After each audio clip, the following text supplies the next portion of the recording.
Selamat berjumpa kembali dalam layanan audio Sahabat Seperjalanan. Hari ini adalah hari Senin 4 Maret 2024. Tema renungan saat teduh kita dengan judul Pinjaman Menjerat Leher. Pinjaman menjerat leher. Firman Tuhan terambil dalam Lukas 16 ayat yang pertama sampai ke-9. Saya membacakan ayat ke-8 sampai ke-9. Lalu Tuhan itu memuji bendahara yang tidak jujur itu, karena ia telah bertindak dengan cerdik. Sebab anak-anak dunia ini lebih cerdik terhadap sesamanya daripada anak-anak terang. Dan aku berkata kepadamu, ikatlah persahabatan dengan mempergunakan mamon yang tidak jujur, supaya jika mamon itu tidak menolong lagi, kamu diterima di tempat kemah abadi. Mari kita berdoa.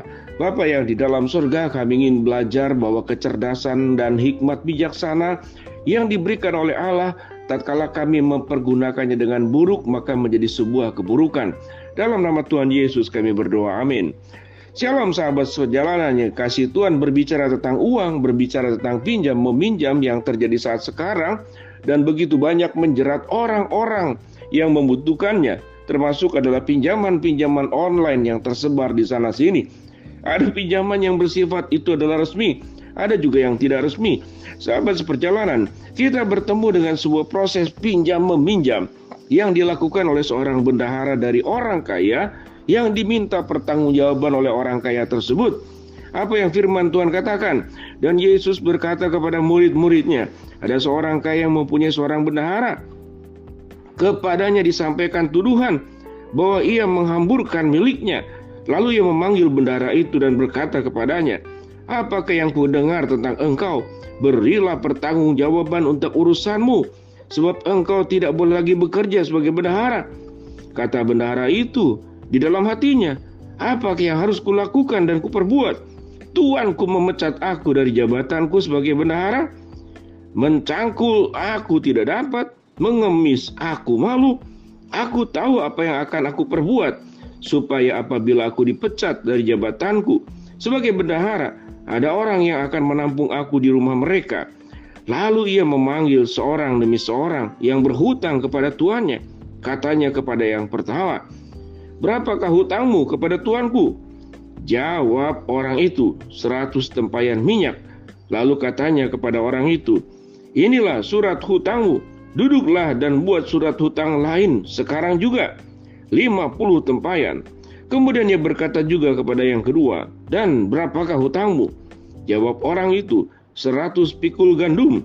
Katanya kepada orang itu, inilah surat hutangmu, buatlah surat hutang lain, 80 pikul. Lalu Tuhan itu memuji bendahara yang tidak jujur itu, karena ia telah bertindak dengan cerdik, sebab anak-anak dunia lebih cerdik terhadap sesamanya daripada anak-anak terang.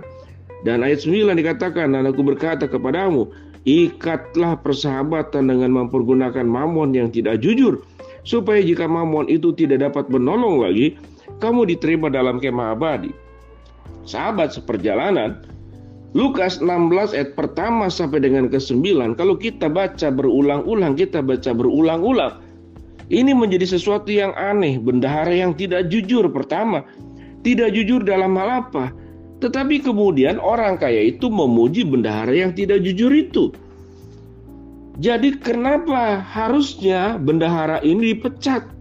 Tetapi mengapa dikatakan kemudian tuannya itu memuji bendahara yang tidak jujur itu? Karena ia telah bertindak cerdik, sebab anak-anak dunia ini lebih cerdik terhadap sesamanya daripada anak-anak terang. Jadi sesungguhnya siapa yang diperdaya? Apakah bendahara ini memperdaya uang untuk meminjamkan kepada rakyat? Atau sesungguhnya memang bendahara ini memperdaya rakyat demi keuntungan tuannya? Atau jangan-jangan bendahara yang tidak jujur ini memperdaya rakyat yang meminjamnya, juga memperdaya tuannya yang orang kaya? Jadi artinya siapa yang menipu siapa? Sahabat seperjalanan, pada bagian ini ada banyak sekali penafsiran. Tetapi kalau kita belajar, ada kata-kata cerdik, tetapi di sini ada unsur penipuan yang disebut dalam Alkitab orang yang terikat oleh mamon. Tatkala kemudian mamon itu tidak sanggup lagi menolong lagi, maka dia diterima dalam kemah abadi. Kita melihat ada beberapa versi, tapi motifnya jelas. Yang pertama, orang kaya yang menitipkan uang kepada bendahara ini agar menggunakan uang itu menjadi sebuah tempat dipinjamkan kembali agar uang itu bisa menghasilkan uang. Tetapi kemudian sewaktu diminta pertanggungjawaban, tentu bahwa Tuhan ini bertanya, di mana uang saya? Kenapa makin berkurang? Ada banyak alasan. Kemungkinan memang dipakai oleh bendahara yang tidak jujur ini.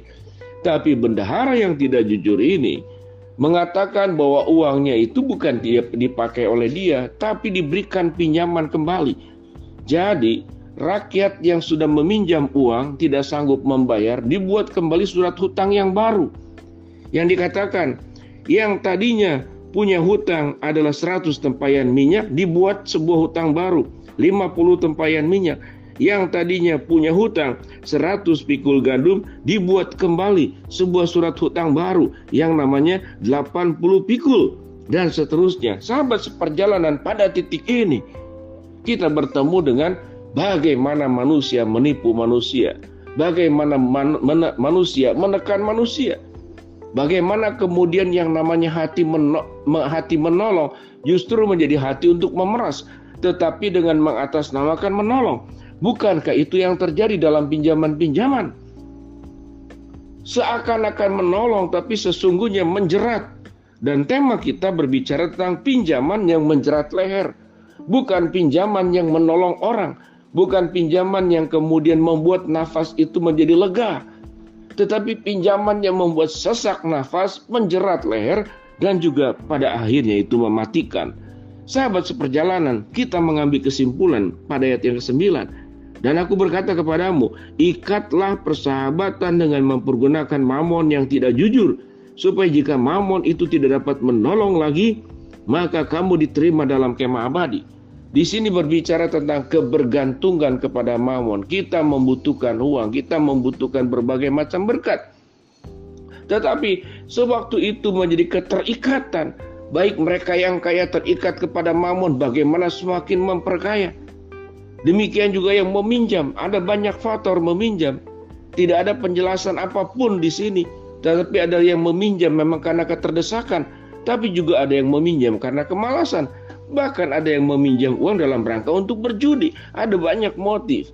Di dalam keterdesakan mungkin kita maklum, tetapi meminjam uang karena kemalasan, meminjam uang karena dipakai untuk hal yang lain, jelas itu adalah sebuah keterikatan kepada mamon. Sampai titik ini sahabat seperjalanan, pinjam meminjam yang kemudian menjerat leher, itu terjadi karena manusia memiliki satu sifat nafsu yang serakah, memiliki sifat kemalasan, memiliki sifat mencari jalan pintas. Dari pinjam meminjam inilah ada turunan berbagai macam dosa yang bisa dilakukan. Mari kita belajar hidup bertanggung jawab, jangan malas, hidup bersungguh-sungguh. Tatkala kita mampu, jangan menjerat orang-orang yang lemah, jangan menjerat orang-orang yang susah, tapi tolonglah mereka sebagaimana Tuhan menolong kita dengan cukup proporsional. Biarlah Tuhan dimuliakan. Jangan melakukan pinjam meminjam yang menjerat leher, baik pelaku maupun sebagai orang yang menjadi korban. Kita berdoa. Bapa dalam surga, terima kasih kami belajar kebenaran firman Allah yang sangat luar biasa. Biarlah kami belajar dari sebuah tema pinjaman yang menjerat leher. Hamba-Mu berdoa buat sahabat seperjalanan yang sedang sakit, Tuhan jamah sembuhkan. Sahabat seperjalanan yang sedang menghadapi masalah, Tuhan bukakan jalan.